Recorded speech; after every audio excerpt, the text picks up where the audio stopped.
শান্ত একটি গ্রামের ছোট্ট ছেলে হামাদ গরিব হলেও তার মন ছিল দয়ায় ভরা। প্রতিদিন সে মসজিদের পাশে খেলে আর ইমাম সাহেবের কথা শুনে। একদিন বাজারে হামাদ দেখলো এক বৃদ্ধ মানুষ ভারী বোঝা নিয়ে হাঁটছেন। হামাদ ছুটে গিয়ে বলল, চাচা আপনাকে সাহায্য করব?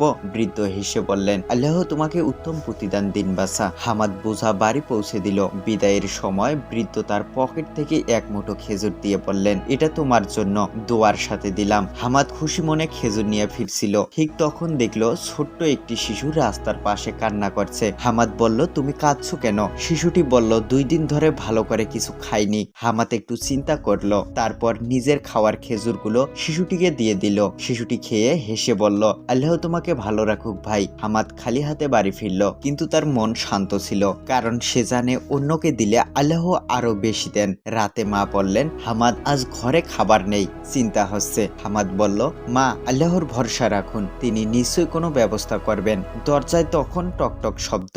বাড়ির সবাই অবাক। বের হয়ে দেখে সেই বৃদ্ধ লোক দাঁড়িয়ে আছেন, হাতে বড় একটা খাবারের ঝুড়ি। বৃদ্ধ বলছেন, বাছা, আজ তুমি যে সদকা করেছো, আল্লাহ তার বরকত তোমার ঘরে পাঠিয়েছেন। আমার মন টেনে আনলো তোমার জন্য খাবার নিয়ে আসি। ঝুড়ির ভিতরে ছিল চাল, খেজুর, ফল, মাংস, দিন কয়েক চলার মতো খাবার। আমাদের মা ছোট্ট ভেজা কণ্ঠে বললেন, আল্লাহ আপনাকে উত্তম প্রতিদান দিন। বৃদ্ধ বললেন, সদকা করলে কখনো কমে না বাছা, বরং বরকত বাড়ে। হামাদ খুশিতে মায়ের দিকে তাকিয়ে বলল, মা দেখলেন, আল্লাহ কখনো কাউকে নিরাশ করেন না।